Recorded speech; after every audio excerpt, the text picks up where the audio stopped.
Good morning, everybody. Welcome to the Greater Victoria Real Estate Show. I'm Jane Johnston with the Bar Hill Group, and I'm here with Jen Lowe, mortgage broker with Dominion Lending Centers, Modern Mortgage Group. Nice to see you. Nice to see you. And today we're going to have Ryan Stenquist from Condo Clear is going to be talking to us about what's happening with the condo strata market and how we review forms and stuff like that. So, but first of all, how are things going for you? Very busy. I am very busy right now. Yeah, which is perfect when the weather's like this. Great to be inside working. I'm actually at one of my listings in Arbutus Ridge. I'll just take you on a little tour. There normally is a view. You can sort of see it. I'm looking out. I don't know if you can see that. It's quite foggy today, but over on the other side is a peninsula. Very nice. Yes. So it's a beautiful home in Arbutus Ridge. If anybody's interested, it's lovely. And this is a great community. It's 55 plus community and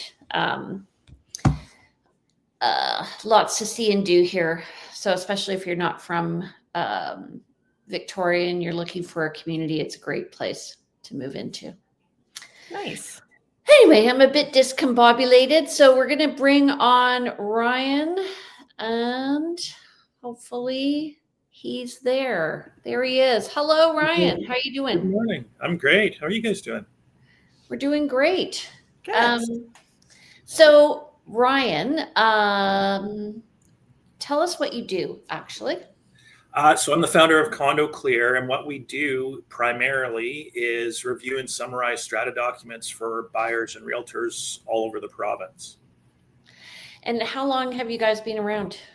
We're just over 8 years, so we had our 8-year anniversary in September. Prior to that, I was a managing broker and regional director for a large strata management company in the province.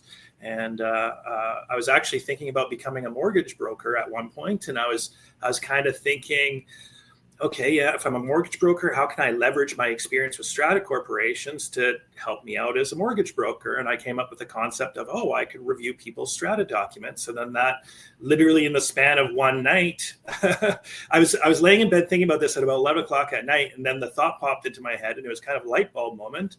And I didn't sleep at all. By 6 a.m. the next morning, I had the whole outline to my business plan and was like, okay, well, this could actually be a thing just by itself. So that's kind of the birth of Condo Clear. So how long has it been going? Good. Yeah. So, I mean, anytime you're starting a new business, there's lots of challenges and you don't know what's going to happen, if it's going to be receptive.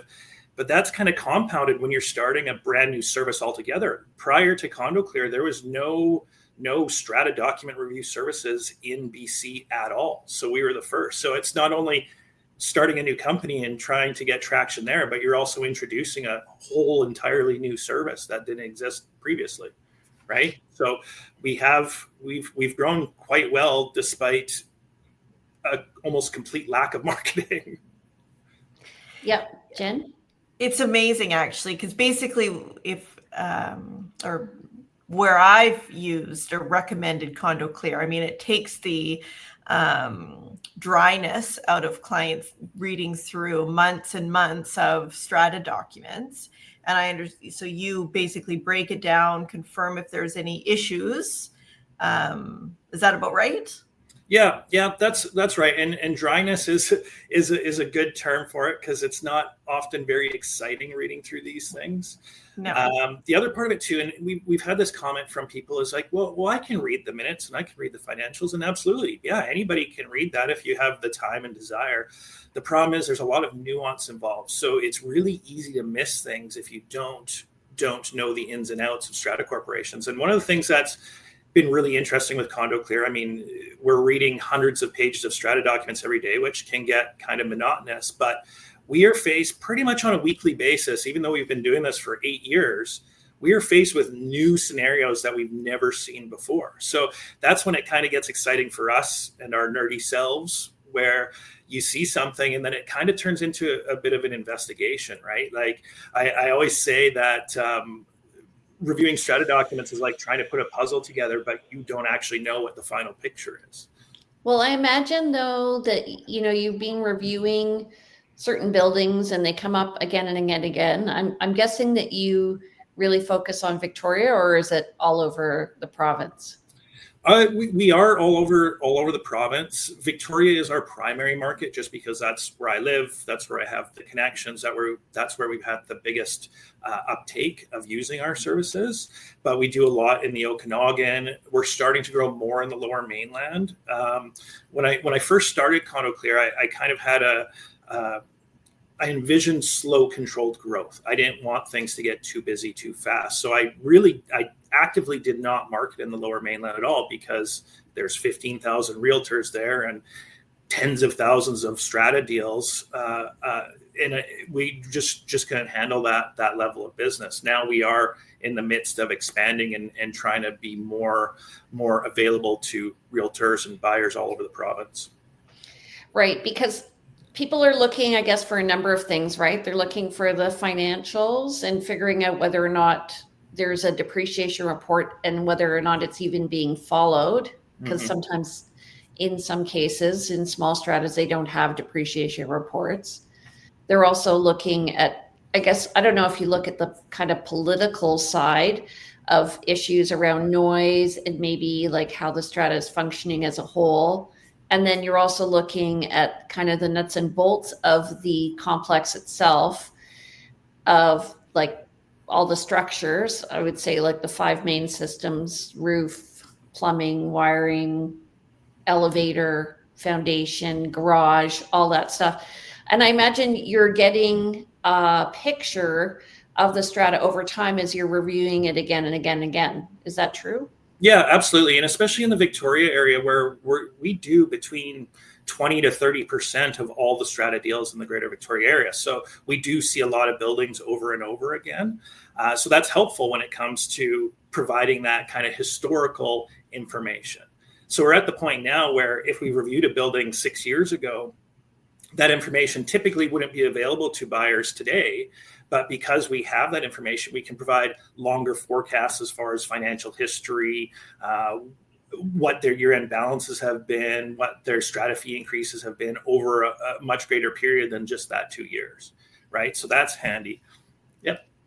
So I have another question. I'm just wondering, because you're not putting eyeballs on the building itself, is that a bit of an inhibitor, or do you work with any building inspectors who do put eyeballs on, like can tell you, okay, the roof was done and it was done correctly, or, we're seeing issues? Or what do you recommend also with inspectors if a buyer finds a problem and they find it during the inspection? Should it be reported to the strata? How do people handle that? So first of all, working with inspectors and following up with the strata. Yeah, that's actually a great question. So from our side, because we don't know what the building looks like, we don't know what the unit looks like, we have no idea what your purchase price is or contracted offer was. So I think it's better in that way because we're completely unbiased. All we're looking at is the documents itself. No matter how beautiful the building is or the unit is, that plays no part in our review at all. As far as the inspection side of things, we don't work directly with any inspectors. It is something I've tried to do, but it's tricky. What I usually recommend is if we can do the document review first before the inspector gets in there, we can flag any potential maintenance repair issues around the Strata Corporation. You can then give that to your inspector and they can take a look at those specific things. And that can work really well. We do work with the Home Inspectors Association of BC, HIABC, and we've got a bit of a strategic partnership with them where if people are using one of those inspectors, then they can actually get a discount on our services, and we will work more closely with the inspector in those cases. But ultimately, the limiting factor there is time. A lot of these deals, the turnaround time is only 4 or 5 days before you have to remove subjects. So in order to coordinate a document inspection plus the inspection in the ideal format is really tricky.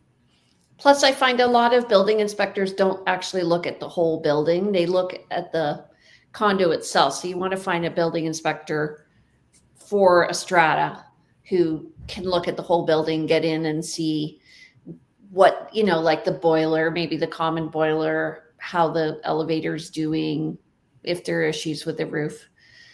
Yeah, and that can be tricky because it's not only just about the inspector, but a lot of strata corporations will not allow inspectors access to things like the roof, the mechanical rooms, that sort of stuff. So it's highly dependent on the strata corporation as well. Mm-hmm. What's your biggest challenge with reviewing strata documents?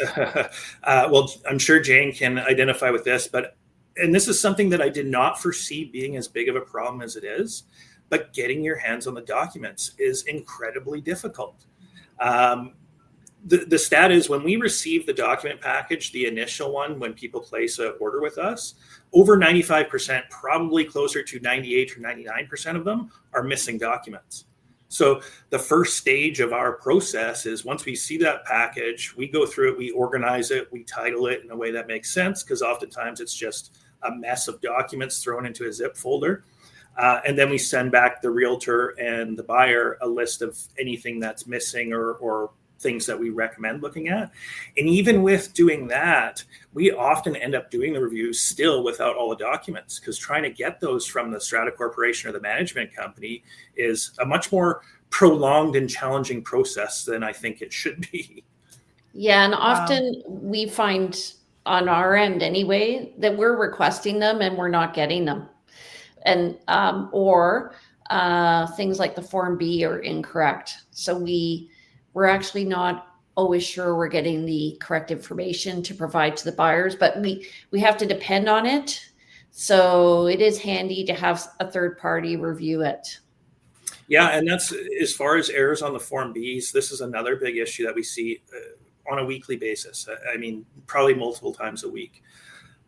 The problem with that is that the Form B is a prescribed form under the Strata Property Act, and it is a binding document on the Strata Corporation. So you should be able to rely on that information. One of the problems is, and there's a number of different management companies that I'm not going to name specifically, but they're not using the prescribed version of the Form B. I mean, we have seen Strata management companies that are still using the Form B from pre-2012 when they added the parking and storage information on there. And to me, it's just absolutely ridiculous. Like, filling out a Form B should not be an onerous or difficult task, especially when you're managing the building. You have that information. So those types of errors really are something that should not be happening. Yeah. Well, from the lending side, I know when we receive the Strata package, it's much appreciated when the realtor's taken the time to label them correctly, or, yes, very much appreciated. Right? If I'm looking for the special assessment information or whatever it is, there's the AGM, the most recent AGM, I appreciate it when it's labeled correctly. The other thing is, like, as a listing realtor, we are signing the listing, then we are able to get the Strata docs, then we are doing the marketing, then we're getting all the doing all the marketing side and connecting with other realtors and buyers and stuff. And all this is happening at the same time that maybe an offer comes in, and then we realize, okay, now, not everything is there. We've organized it all, but not everything is there. Do you use AI to help you with this sort of stuff? We don't use AI for our reviews at all. Nor is there any immediate plans to.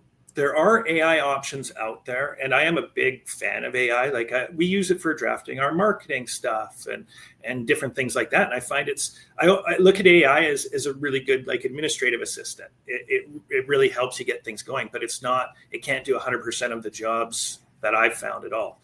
So I have tested the AI systems that have been built for Strata document reviews, and the results were not good.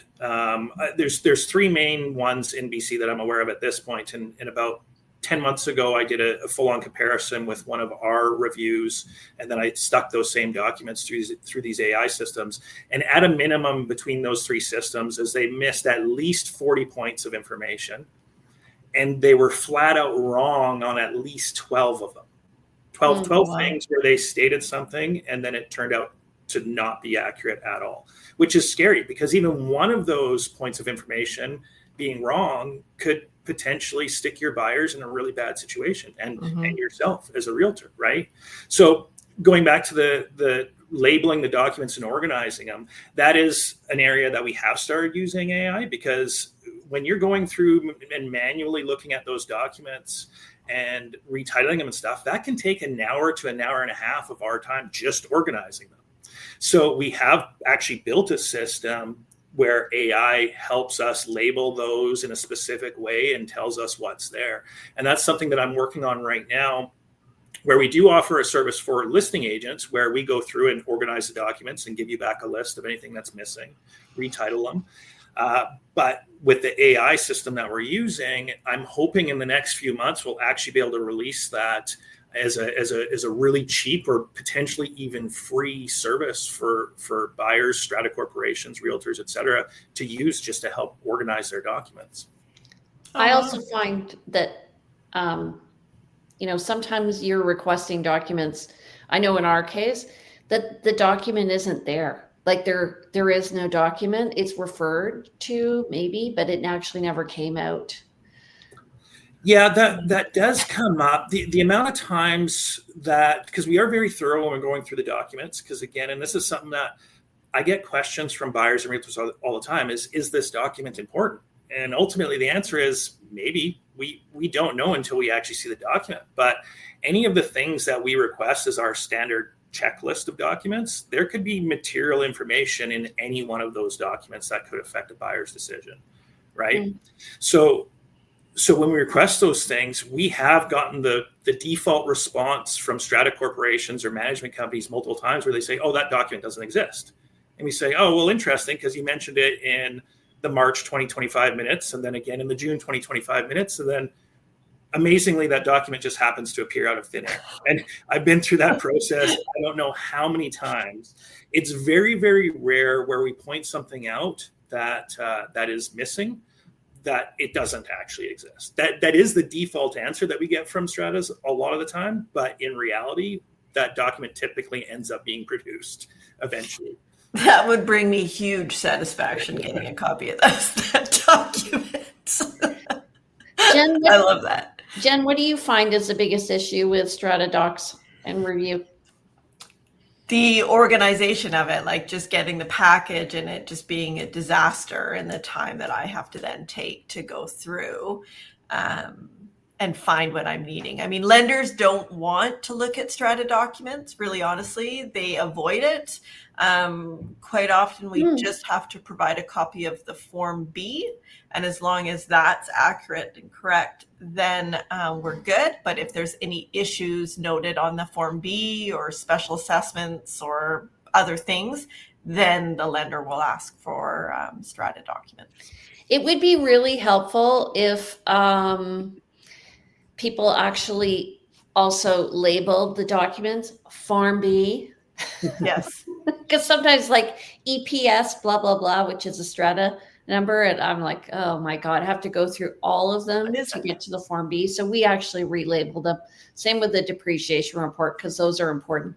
We also give our clients a strategy of what to review first. So we get them to look at the Form B just to sort of see the big picture before they go in. And we tell them to look at the minutes so that they see the sort of, if they can read between the lines. I find that there's often things that are not said that maybe, should be said, or maybe something's mentioned and then it's not followed up, just checking all of that stuff.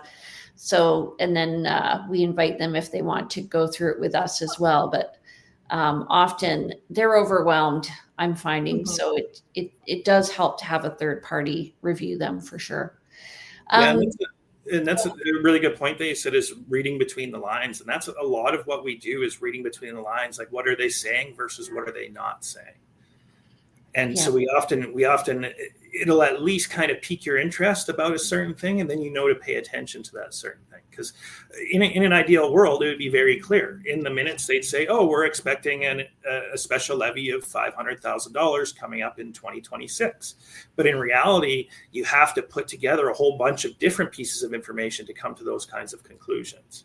A good example that I've used many times, I was reviewing this building in Victoria probably about 2 years ago. And I'm going through the council meeting minutes, and there was one entry that was titled new CCTV server or hard drive. And so typically that sort of thing would not spur a lot of interest from our side. Like, that's generally not a material buyer's decision type of item that we're going to pay attention to. But I read through the paragraph that was there, and the reason why they needed a new CCTV hard drive was because there was a leak in the foundation, and that water got onto the CCTV hard drive. Well, now we're talking about a foundation leak, not just a new security camera system, right? So things like that, where people just assume that the minutes should be clear, and they're not at all a lot of the time. I mean, it varies significantly from strata to strata and management company to management company. But the standard for how strata documents are presented, especially the minutes and financials, varies significantly across the board. The same thing goes for noise, which is a huge issue when you're living in a building. And you can also read between the lines about how the community works when they talk about the gardening committee and thanking people. And, I am in a strata as well. We own a property that has a strata. So it's interesting to me to also see it from the other side, just to see how the meetings function and the importance of having a good strata management company, frankly, in knowing how to manage the strata. Yeah, absolutely. And that's the community aspect is something that we continuously try and reinforce with buyers, is that it's really easy to get caught up in how the unit looks, how the building looks, the financial situation, et cetera. But one of the things that I constantly tell buyers is that you're not just buying an investment, you're also buying a lifestyle and a community.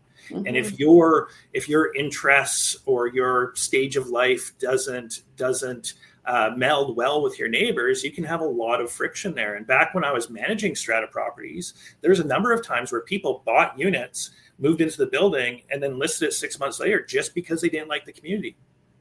And so that's one of the things that we try and highlight. When we're doing these summaries, we're not just looking for all the bad things. We are trying to paint a picture in as brief a period as possible for buyers so that they understand. So if there's things like gardening committees or social events, we like to highlight those just to show that this is actually a cohesive community. And if you buy in here, then that's the option that you're going to have available to you. Yeah, I love my strata, actually. They're awesome. I don't hear that very often, so I'm really happy to hear that. And their strata manager is funny. She showed up with purple hair. Now I'm curious where you live. You'll have to tell me offline. Okay. We're going to run out of time, so I just want to thank you for coming. How do people get in touch with you, Ryan? CondoClear.ca is our website. That's the best way. Our order form is on there. Our contact form is on there. People can try and call us and email us, but honestly, going through the website is going to be the absolute quickest route. We've got a ton of great resources on there. We do a weekly email that's strata tips for realtors and owners and buyers. So that's been really handy. And those are all on our website as well. So, and generally, if people just have general strata questions, and we offer this to all of our clients too, is even 6 months after we do a review, if you have questions about something, there's something going on in your strata corporation, give us a call, give us an email. We're happy to have a chat with you. Awesome. Thank you so much for coming today. We really appreciate it. Awesome. Thanks for having me. Thank you. Okay, take care. See you later. Bye-bye. All right, Jim. That's great.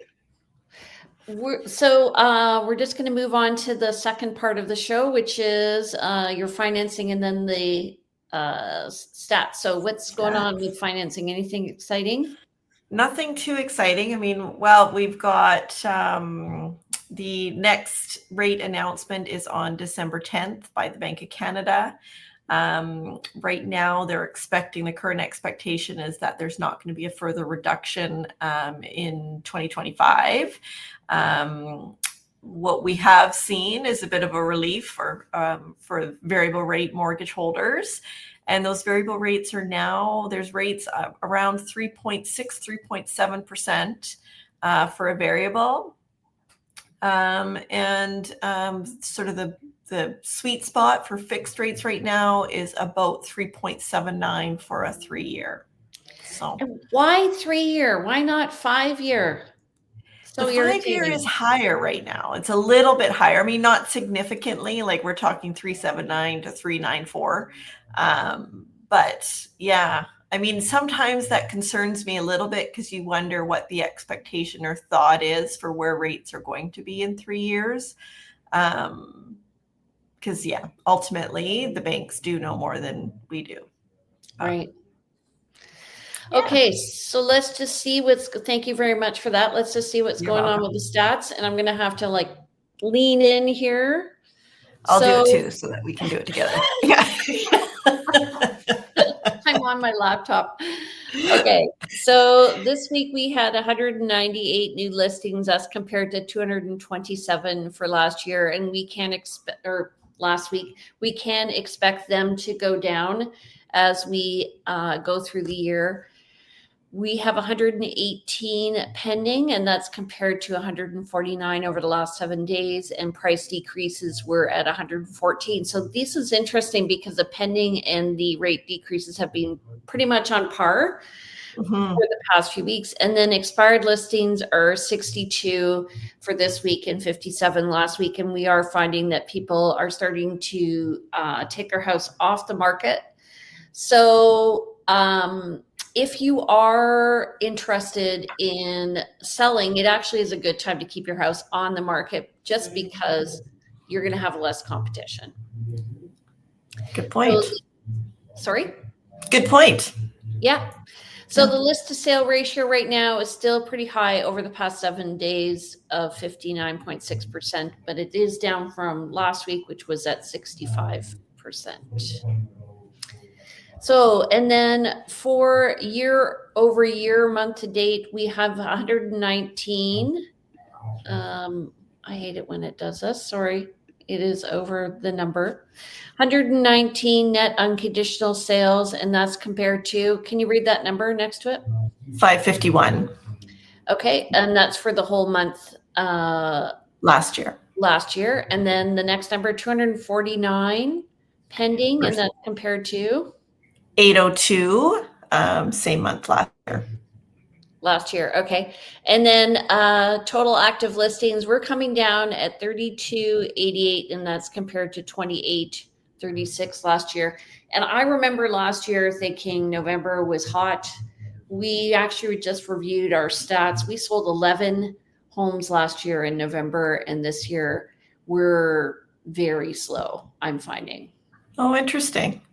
Yeah. So I'm just finding, I think the BCGEU strike really affected things. Yes, 100%. I think in terms of condos, the fact that we have disincentives for people to invest in condos now. Mm-hmm. And so we've lost a lot of those buyers. And then just the whole American political thing and what's happening with kind of unrest there. Yep, for sure. So 3 strikes. All right. So if you enjoyed this show, please don't forget to subscribe to us on YouTube or any other listening channels that you are on. If you are a podcast person, please don't forget to comment. We'd love to hear what you have to say and share it with a friend who may be thinking of buying or selling. Andrew is on his way back, so he'll be with us next week. And Jen's going to be talking about what next week, Jen? Down payment. Break down payments. Awesome. So if you want to reach Andrew, you can give him a call, 250-360-6106, and you can email him at info@andrewplank.com, and you can visit him at andrewplank.com. And Jen, how do people reach you? I am at 250-217-4925. Email jen@jenlowe.ca, and my website is jenlowe.ca. All right, and you want to reach me? My name's Jane Johnston. My number is 250-744-0775, and you can reach me at jane@briarhillgroup.com, or you can visit our website at briarhillgroup.com, and don't forget to follow me on Instagram at realtyteacher_Remax Victoria. And we do have a new Instagram page, Greater Victoria Real Estate Show, and we also have a YouTube page, so visit us there. All right, we will be on next Thursday at 9:30. Hopefully, if that changes, we'll let you know. And you can always look at us on YouTube to look at former shows. All right, you guys, have a great day. Thank you. Thanks, everyone. It was great to see you. Take care. Bye. Bye.